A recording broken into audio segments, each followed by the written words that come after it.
निरंतर ही प्रक्रिया आहे, विकास हा होतच राहतो, पण दडपशाही हुकुमशाही या विरुद्ध आम्ही ही निवडणूक लढत आहोत। म्हणजे एकाच घरात सगळी पदं, आणि जर एकच बघायला गेलं तर ग्रामपंचायतचे कर्मचारी यांचं पाणी भरण्यासाठी असतात, जिल्हा बँकचे कर्मचारी यांची गाडी चालवण्यासाठी असतात, म्हणजे ग्रामपंचायत हेड क्लार्क यांच्या कार्यालय ह्याच्यामध्ये पत्रक छापत असतो।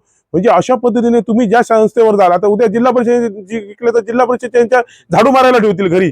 म्हणजे अशा पद्धतीने तुम्ही जर सर्वसामान्य ग्रामपंचायतचे कर्मचारी असतील, जिल्हा बँकचे कर्मचारी असतील, इतर संस्थेचे कर्मचारी असतील, तुमच्या घरी घरगडी म्हणून वावर असतील, तर खरंच लोकांची कामं कधी करतील आणि ग्रामपंचायतीमध्ये कधी कामं करतील। आणि ह्याचा रोष सर्वसामान्य जनतेमध्ये आहे। जर ग्रामपंचायत जर तुम्हाला एक साधा दाखला घ्यावा लागला तर त्यांच्या घरी जावं लागतं दाखला आणण्यासाठी। उद्या समजा तुम्हाला 50,000 जिल्हा बँकेचं कर्ज पाहिजे तर त्यांच्या घरी जाऊन त्यांचं लोटांगण घालावं लागतं, आणि आम्ही तुमच्या पक्षाचं काम करणार। म्हणजे तुम्ही जर एखादं 50,000चं लोन देता, ते काय तुम्ही तुमच्या बिनव्याजी देत नाही, त्याचा व्याज तुम्ही घेता, वसूल करता, त्याचा तुम्ही जर एखादा हप्ता ठरला तर तुम्ही त्याला पेनल्टी लावता।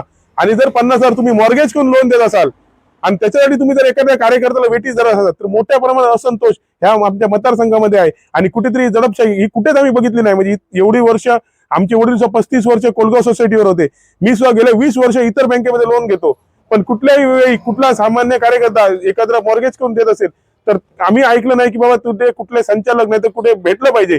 पण चुकीचा पायंडा या मतदारसंघात पडलाय आणि त्या विरुद्ध रोष मोठ्या प्रमाणात जनतेमध्ये आहे।